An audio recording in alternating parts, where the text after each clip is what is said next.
এই যে নবরাত্রি, এই নবরাত্রিতে তুমি বললে 9টি গ্রহের শুভত্বে আনা যায়। কিভাবে শুভত্বে আনা যায়? দেখো 9টি গ্রহের কিন্তু দান আছে। কিরাম দান? দেখো, তুমি মঙ্গলের জন্য মুসুরির ডাল, রবির জন্য তুমি লাল চন্দন কাঠও দিতে পারো, মানে এগুলো দান করতে হবে, দানও করতে পারো, বা প্লাস তুমি একটা মাটির নেবে, মানে কলসি নেবে, ছোট কলসি নিয়ে, বা পেতলে তামার কলসিও নিতে পারো, যেটা সুবিধা। তা ওর মধ্যে তোমাকে 9 দিন রাখতে হবে। যেহেতু 9টা গ্রহের কাজ করছো, 9 দিন তোমাকে রাখতে হবে। আচ্ছা। তোমার মুসুরির ডাল হলো মঙ্গলের জন্য, চন্দ্রের জন্য হলো চাল, আতপ চাল, নিখুঁত আতপ চাল রাখতে হবে, নিখুঁত ডাল, নিখুঁত আতপ চাল। তারপরে তুমি রবির জন্য গম রাখতে পারো, তারপরে বুধের জন্য তুমি দুর্বা রাখতে পারো, তারপরে বা ওই গোটা মুগ ডাল রাখতে পারো, মানে সবুজ মুগ ডালটা। তারপরে তোমার বৃহস্পতির জন্য গোটা হলুদ বা বাসন্তী রঙের একটা কাপড়ের টুকরো রাখতে পারো। আবার তুমি শনির জন্য কালো তিল, সাদা তিল, এই দুটোই রাখবে। এগুলো আপনারা পারলে লিখে রাখুন। হ্যাঁ, আর রাহুর জন্য কালো তিল, সাদা তিল, বা জব রাখতে পারো, বা তোমার এই ইসের জন্য, কেতুর জন্য তুমি কুশ রাখতে পারো। এইগুলো যদি রেখে 9 দিন নবগ্রহ স্তোত্র পাঠ করতে পারো তো ভালো, না পাঠ করতে পারলে নাই বাটা বলতে পারো, হে নবগ্রহ দেবতা আমার তুমি গ্রহ শান্তি করো, এটাও বলতে পারো। হ্যাঁ, প্রত্যেক দিন ওটাকে ধুনো দেখাবে। এই 9 দিনের পর তুমি তোমার বাড়ির পুরো চারিধারে তুমি ছিটিয়ে দাও। এতে তোমার বাস্তুর জায়গাটাও ভালো থাকবে, তোমার গ্রহ শান্তি হবে। ওইখান থেকে একটু জল নিয়ে তুমি স্নানও করতে পারো। আচ্ছা। হ্যাঁ, এটা ভিজিয়ে কতদিন রাখতে হবে? 9 দিন। আচ্ছা। হ্যাঁ, 9 দিন পর তুমি এটা করবে। ফেলে দেবো? ওই ফেলে দেবে বলতে বাড়ির চারিধারে তুমি ছিটিয়ে দেবে। আচ্ছা, আচ্ছা। হ্যাঁ, এবং তুমি একটু ওখান থেকে নিয়ে স্নানও করতে পারো, তাতে তোমার গ্রহ শান্তি হবে। আচ্ছা, তো খুব সহজ উপায়। হ্যাঁ, আমি এটাই চেষ্টা করি লোককে সহজ উপায়, যাতে মানুষ ভালো থাকে। এবার তাই বলে যদি সে বলে বিরাট কিছু তার থাকে, সেটা তো আর হবে না। মানে এগুলো হচ্ছে এমন একটা উপাচার, হ্যাঁ, যাতে সে খানিকটা ভালো থাকে, শান্তি পাবে বা স্বস্তি পাবে, তার একটা স্টেবিলিটি। হ্যাঁ, হ্যাঁ।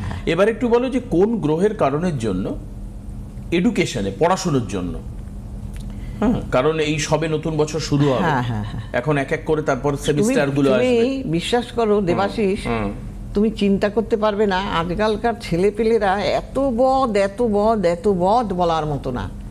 কেউ মাকে ধরে পেটাচ্ছে, এরকম বড় বড় চুল রেখেছে, বাইক কিনে দাও নালে মেরে ফেলবো, নালে মেরে ফেলবো। মা বাবা অত্যাচারের চোটে বাড়ির থেকে বেরিয়ে অন্য জায়গায় চলে যাচ্ছে।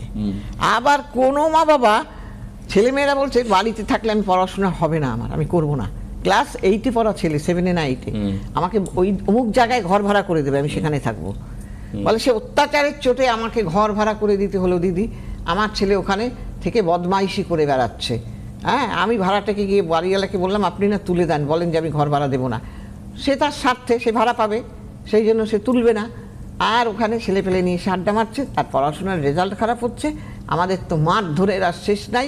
তা দেখুন, আমাদের আগের যুগে মা বাবারা খেতেও অনেক সময় পারতো না দিতে, পড়াশোনার টাকাও জোগাড় করতে পারত, তাদের ছেলে মেয়েও কিন্তু মানুষ হয়েছে। কারণ দোষও আছে আমাদের কিছু, আমরা ছোটবেলা থেকে সেই আচার আচরণগুলোও শেখাই না। এগুলোও কিন্তু শিক্ষা দিতে হবে।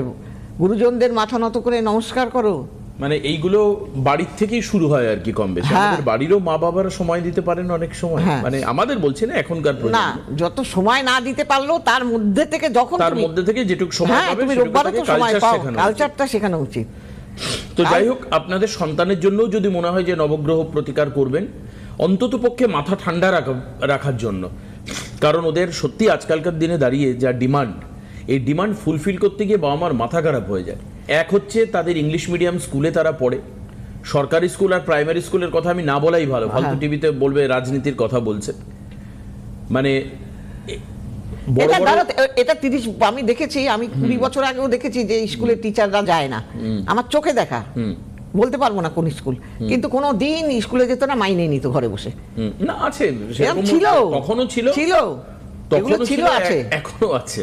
বলছি কি, এই তো চলছে। তো কাজেই সরকারি স্কুলে মানুষ দিতেও চান না, কেন চান না জানি না। আমরা সরকারি স্কুল থেকে পড়াশোনা করা, এরপরে এখন হচ্ছে ইংলিশ মিডিয়াম স্কুল। এখন একটা দিকে ছেলেমেয়ের তো প্রয়োজন ইংলিশ মিডিয়াম স্কুলে যাওয়া, দ্বিতীয়ত আবার অনেকে স্ট্যাটাস মেনটেন করবার জন্য ইংলিশ মিডিয়াম স্কুলে পাঠায়। এবার ইংলিশ মিডিয়াম স্কুলে যতদিন আপনার হাতের মধ্যে রয়েছে 1 2 3 4 5 ঠিক আছে, তারপরে আর নেই। এরপরে তখন না, তারপর হচ্ছে আপনার টিচার। কাজেই লাখ টাকার একটা বাজেট নিয়ে আপনাকে নামতে হবে। অ্যানুয়ালি আপনার নানা করে 50,000 টাকা মতো খরচা আবার হবে। ক্লাসে উঠবে তো আবার তার ভর্তি নানা করে টাকা। 50-60 প্রত্যেক বছর অ্যাডমিশন, মানে আমার কাছে খুব ইউনিক মনে হয়। হ্যাঁ, প্রত্যেক এটাও বছর একটা admission। ব্যবসায় পরিণত হয়ে গেছে, আমি বলেই ফেললাম। অদ্ভুত বিষয়। মানে আমি 5-এ পড়বো, 5-এর অ্যাডমিশন হলো, আবার সেই টাকা দিয়ে আবার মানে 5 শেষ হয়ে গেল, আবার 6-এর জন্য অ্যাডমিশন, তাতে টাকা, টিউশনের টাকা, টিউশনের মাইনেও অনেক এটাও তো বেশি। সবার দ্বারা সম্ভব না। কাজেই মানুষ বীতশ্রদ্ধ হয়ে যান। এর পরে হচ্ছে ওদের অ্যারোগেন্সি। কি সেটা হচ্ছে আমার এটা চাই, ওটা ওটা চাই। চাই, সেটা চাই। এবং আজকালকার দিনে আপনারা হয়তো রিলেট করতে পারবেন, দিখাওয়াটা মানুষের অনেক বেশি। হ্যাঁ দিখাওয়া, বাইরে দেখানো অনেক বেশি। হ্যাঁ, দামি ব্র্যান্ডেড জামা, জুতো, সানগ্লাস,